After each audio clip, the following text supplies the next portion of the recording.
Hello everyone. PT 365 की series में आप सभी का स्वागत है। Welcome to true IAS. तो आज हम लोगों के लिए जो टॉपिक है डिस्कस करने के लिए हम लोग बात करेंगे टॉपिक नंबर 5 के ऊपर। और ब्रॉडर जो टॉपिक हमारा चल रहा है वो है इश्यूज रिलेटेड टू कॉन्स्टिट्यूशन, और उसमें आज हम लोग बात करेंगे एंटी कन्वर्जन लॉ से रिलेटेड। तो चलिए अपनी डिस्कशन स्टार्ट करते हैं।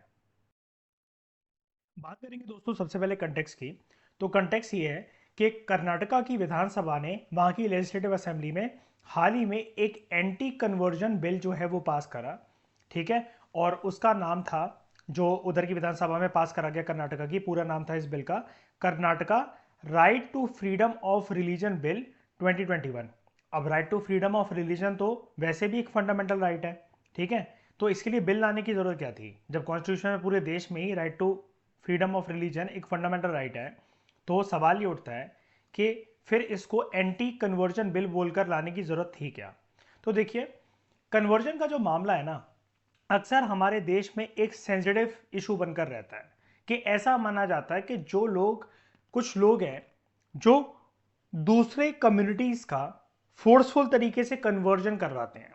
वो, उनका मकसद ये होता है कि उनका कन्वर्जन करवा कर, जैसे मतलब मान लीजिए रिलीजन ए है कोई और रिलीजन बी है, तो अगर इनकी संख्या ज्यादा है ना, तो या फिर ऐसा मान लीजिए एक केस डिस्कस करते हैं, इनकी संख्या कम है, ए रिलीजन की पॉपुलेशन काफी कम है, तो वो कुछ ना कुछ ट्रिक्स एंड टैक्टिक्स यूज कर कर या फिर फोर्सफुल तरीके से गन पॉइंट पर कम्युनिटी बी का कन्वर्जन करवाएंगे अपनी खुद के रिलीजन में, ताकि इनकी संख्या, इनके फॉलोअर्स, इनके धर्म को मानने वाले लोग ज्यादा तादाद में आ जाए। तो ये कुछ हिडन मकसद होते हैं कन्वर्जन के। कन्वर्जन देखो अब क्या गलत होती है, अगर मैं एक पर्टिकुलर रिलीजन से बिलोंग करता हूं, मेरा रिलीजन है ए, मैं कल को रिलीजन बी में जाना चाहता हूं, तो ये तो मेरा right to freedom of religion है ना। लेकिन यहां पर इंटेंशन आप समझने की कोशिश करिए। कन्वर्जन का जो मुद्दा होता है, वो उसको मैं मुद्दा इसलिए कह रहा हूं, यहां पर मेन बात होती है इंटेंशन की। जैसे दूसरे केस के अंदर, इस केस के अंदर आपको क्या दिख रहा था कि मेरी विलिंगनेस थी कि मैं कन्वर्ट होना चाहता हूं from religion A to religion B, है ना। लेकिन पहले केस के अंदर अगर इंटेंशन किसी की यह है कि इसका फोर्सफुल तरीके से कन्वर्जन करवा दिया जाए, तब यह एक मुद्दा बन जाता है। तो यह एक छोटा सा कंटेक्स्ट मैंने आपको दिया कन्वर्जन का। अब बात करते हैं आगे, हमारे देश में कौन कौन से राज्य ऐसे हैं जहां जिन राज्यों में, जिन राज्यों की विधानसभाओं में एक ऐसा कानून पेश करा गया था और उधर ये कानून है एंटी कन्वर्जन लॉ से रिलेटेड। तो करंटली हमारे भारत में लगभग 9 राज्य ऐसे हैं जहां पर ऐसे कानून हैं, ऐसी कानूनी प्रक्रिया फॉलो होती है कि अगर किसी का अनलॉफुल तरीके से कन्वर्जन होता है, ठीक है, तो उसके ऊपर एक कानून बना हुआ है। अब अनलॉफुल कैसे, जैसा कि मैंने आपको बताया, ये जो सेकंड केस है ना, फोर्सफुल तरीके से अगर कन्वर्जन हो रहा है तो अनलॉफुल ही तो है ना, कि पकड़कर मुझे गन पॉइंट पर कि हम तुम्हें गोली मार देंगे, तुम इसमें कन्वर्ट हो। ये कैसे भी करके, मतलब मान लीजिए कोई फीमेल है, उसकी शादी जस्ट बिकॉज इस वजह से हो रही है कि सामने वाला पर्सन उसको झांसा देकर फंसा रहा है कि ये शादी करने के बाद मेरे रिलीजन में शामिल हो जाएगी और फिर हमारे जो बच्चे पैदा होंगे वो तादाद बढ़ाएंगे हमारे रिलीजन की। अगर इस तरीके की वाहियात इंटेंशन के साथ कन्वर्जन करी जाती है तो उसको अनलॉफुल कन्वर्जन माना जाता है। तो सबसे पहले राज्यों के बारे में देख लेते हैं कि कौन कौन से राज्य ऐसे हैं। देखिए, ये जो ऐसे मुद्दे हैं ना जो हम ये भी पढ़ रहे हैं, कन्वर्जन हो गया या फिर वो हो गया, ये प्रीलिम्स के अंदर नहीं पूछे जाते हैं। ये बेसिकली आप ऐसा मान सकते हैं कि इंटरव्यू के अंदर, मेंस में भी ऐसे आपको कहाँ देखने को मिलते हैं टॉपिक्स, बताइए। Previous year question, previous papers के अंदर आपको कुछ ऐसे देखने को मिलते हैं क्या? इवन सोसाइटी के अंदर इतने ज़्यादा सेंसिटिव टॉपिक नहीं पूछे जाते। जैसे मेंस के अंदर जो क्वेश्चन पूछे जाते हैं ना, वो एक ब्रॉडर कैटेगरी में पूछे जाते हैं, ठीक है, जिसको हम लोग यूज करते हैं ना कि एक अम्ब्रेला कैटेगरी में पूछे जाते हैं। उनमें ये सब चीजें एक छोटे छोटे पार्ट होते हैं, ठीक है।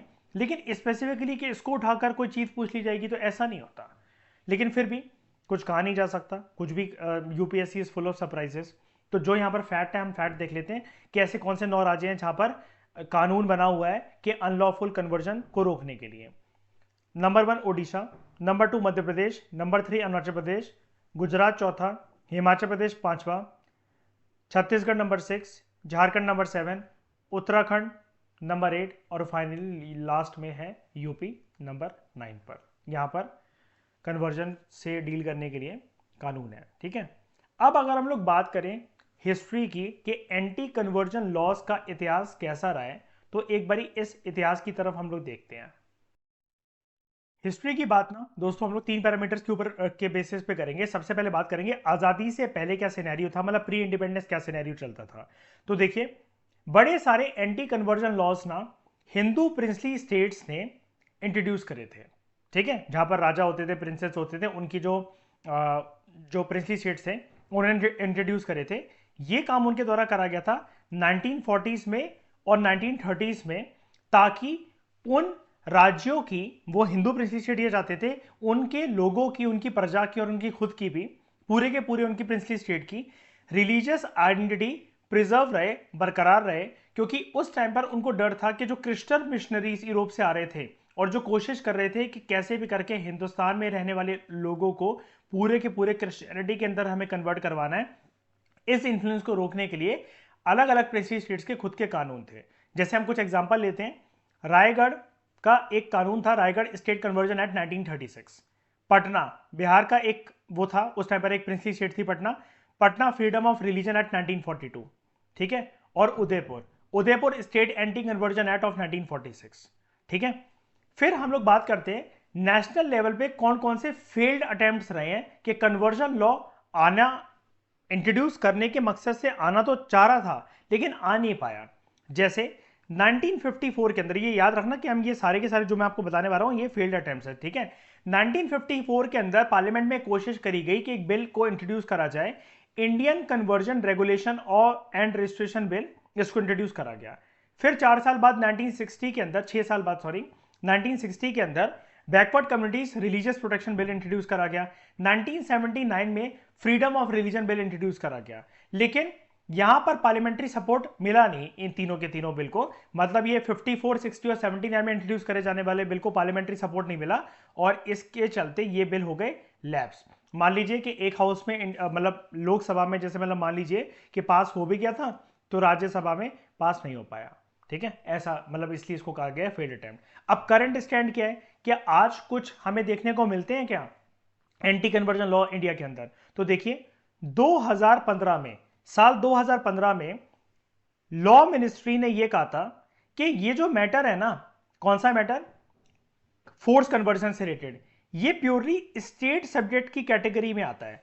अब स्टेट सब्जेक्ट आप समझते होंगे ना कि जैसे हमारे देश में 3 लिस्ट होती है ना, यूनियन लिस्ट जिसके ऊपर सिर्फ यूनियन गवर्नमेंट कानून बना सकती है, स्टेट लिस्ट जिसके ऊपर सिर्फ स्टेट गवर्नमेंट कानून बना सकती है, फिर तीसरी होती है कंकरेंट लिस्ट जिसके ऊपर, इनमें कुछ ऐसे सब्जेक्ट्स मेंशन्ड होते हैं जिसमें सेंटर और स्टेट दोनों मिलकर कानून बना सकते हैं। तो यहां पर एक बात यह बोली गई, लॉ मिनिस्ट्री ने ऐसा बोला कि ये जो कन्वर्जन का इशू है ये प्योरली स्टेट सब्जेक्ट है और इस पे कानून अगर कोई बना सकता है, ठीक है, तो वो स्टेट की गवर्नमेंट ही बना सकती है, राज्य की सरकारें ही बना सकती हैं। अगर इस पे हम लोग यानी कि पार्लियामेंट अगर कानून बनाना चाहेंगे, ठीक है, तो ये संविधान के प्रिंसिपल्स के अगेंस्ट होगा, it would be against the tenets, tenets का मतलब होता है प्रिंसिपल्स के अगेंस्ट होगा।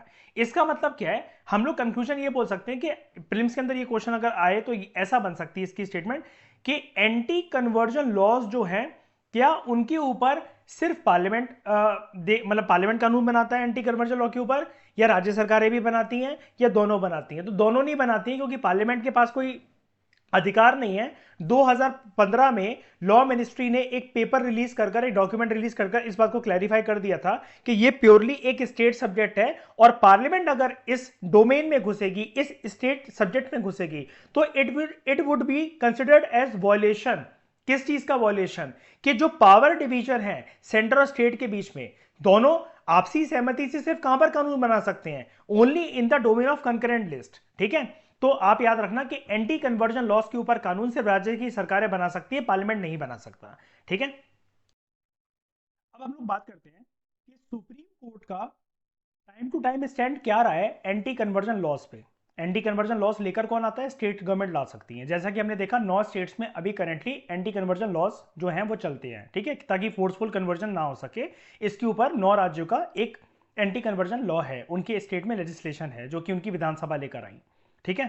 तो सुप्रीम कोर्ट ने इस पे क्या स्टैंड दिया अपना, तो आइए केस डिस्कस करते हैं अलग अलग।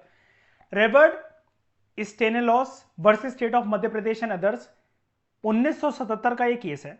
जब ये केस सुप्रीम कोर्ट के सामने आया तो कोर्ट ने जो है सही ठहराया कि मध्य प्रदेश और ओडिशा के अंदर जो एंटी कन्वर्जन लॉस थे, स्टैट्यूट्स का मतलब होता है लॉस, ठीक है, कोर्ट ने उनको बोला यस दे आर कॉन्स्टिट्यूशनल और उनकी कॉन्स्टिट्यूशनैलिटी, संवैधानिकता को सही करार दिया। कोर्ट ने यह बोला कि फ्रीडम जो दे रखा है आपको under right to freedom of religion, कौन सा फ्रीडम?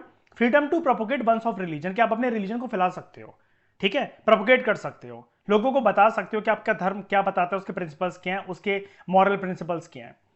तो जो ये आपको अधिकार मिल रखा है अंडर आर्टिकल 25 क्लॉज 1, इससे आप ऐसा मत समझो कि आपको ये वाला एक अधिकार और मिल जाएगा कि आप किसी भी पर्सन का फोर्सफुल तरीके से कन्वर्जन करवा सको, ठीक है।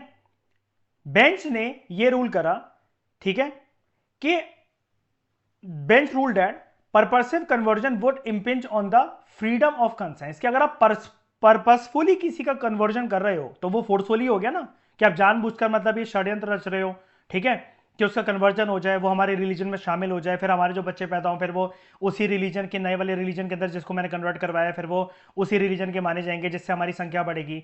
अगर ऐसा कुछ विचार है अगर आपके मन में और इस पर्पस के साथ अगर आप कन्वर्ट करवा रहे हो तो ये फ्रीडम ऑफ कंसाइंस के अगेंस्ट है, ठीक है, फ्रीडम ऑफ कंसाइंस के अगेंस्ट है।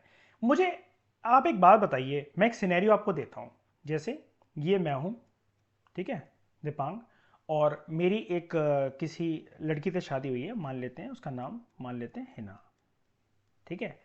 मैं बिलोंग करता हूं हिंदू रिलीजन से और हिना बिलोंग करती है इस्लाम से, ठीक है।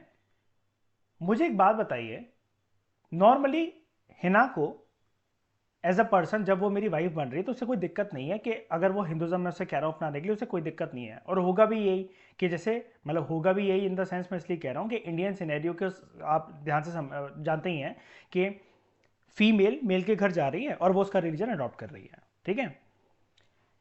लेकिन कल को ये कहे कि मैं हिंदू प्रक्रिया, हिंदू रीति रिवाज वगैरह कुछ फॉलो नहीं करूंगी, सिर्फ मैं तुमसे शादी कर रही हूं, I will not change my religion.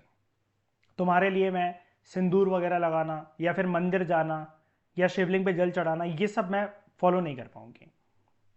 तो अगर अगर मैं इसकी बात को डिनाई करता हूं कि तुम्हें ये तो चीज करनी ही पड़ेगी, ठीक है, ये तो चीज करनी ही पड़ेगी, तुम अगर मुझसे शादी कर रही हो तो तुम्हें हिंदू रिलीजन के अंदर कन्वर्ट होना ही पड़ेगा, या फिर दूसरा सिनेरियो कि अगर मैं इसे लिबर्टी दे रहा हूं कि हाँ कोई बात नहीं, जैसा तुम चाहो कर सकते हो, तो मतलब तुम्हारा भी तो एक चॉइस है, तो मैं आपसे ये जानना चाहूंगा कमेंट में एक बार ये मुझे ये बताइए कि मैं इसके साथ ही जो ट्रीटमेंट कर रहा हूं, डिनाई करने वाला भी लिबर्टी देने वाला, इसको मैं क्या कहूंगा, इसको क्या कहूंगा मैं? एक मुझे वो टर्म और एक लैंग्वेज बताइए कि अगर मैं इसको डिनाई कर रहा हूं तो मैं इसके कौन से राइट को डिनाई कर रहा हूं, और अगर मैं इसे अलाउ कर रहा हूं कि हाँ तुम अपना इस्लाम रिलीजन मेंटेन करके रख सकते हो, कोई दिक्कत नहीं है, तुम नहीं आना चाहती हिंदू टेंपल वगैरह में कुछ भी करके, मुझे कोई इससे कोई आपत्ति नहीं है, ठीक है, मैं तुम्हारे मस्जिद चला करूंगा, लेकिन उसके मेरे जाने के बावजूद भी अगर तुम्हारा मन नहीं कहता तुमसे कि तुम मंदिर आओ तो you can completely avoid it, ठीक है, आना चाहो तो आना, नहीं आना चाहो तो तुम्हें लाइफ टाइम मैं फोर्स नहीं करने वाला। तो अगर मैं इसको लिबर्टी दे रहा हूं, ये अलाउ कर रहा हूं, तो ये कौन सा राइट है, और अगर इसको मैं डिनाई कर रहा हूं तो इसके मैं कौन से राइट का वायलेशन कर रहा हूं, एक बार मुझे आप बताइए, क्योंकि मैं केस स्टडी के बेसिस पर आपको कुछ समझाना चाह रहा हूं। इसकी सर्च जरूर करना, क्योंकि ये जब सेंसिटिव मुद्दे ना जैसे कभी कभार उठते हैं ना, उस टाइम पे अगर आपका इंटरव्यू वगैरह चल रहा होता है तो ये इंटरव्यूअर आपसे पूछ लेते हैं, और फिर आप ना मतलब आपके पास कुछ एक ठोस लैंग्वेज नहीं होती यूज करने के लिए, आपको पता बहुत कुछ होता है लेकिन आपको पता होता है कि अगर ऐसे शब्दों में मैं इसको एग्जामिनर को समझाऊंगा, इंटरव्यूअर को समझाऊंगा, तो मैं तो बाहर हो जाऊंगा इंटरव्यू रूम से, तो आप मुझे बताना, ठीक है। ये मैंने आपके सामने एक एग्जाम्पल प्रेजेंट करा, बात करते हैं आगे, ठीक है। कोर्ट ने यह भी अपहेल्ड करा, कोर्ट ऑल्सो हेल्ड दैट जो एंटी कन्वर्जन एक्ट्स हैं वो एंट्री 1 लिस्ट 2 का पार्ट है। एंट्री 1 लिस्ट 2 किसकी? यहां पर देखिए 7th शेड्यूल की। कमेंट बॉक्स में मुझे बताइए फटाफट से वीडियो को पॉज करके कि 7th शेड्यूल क्या होता है।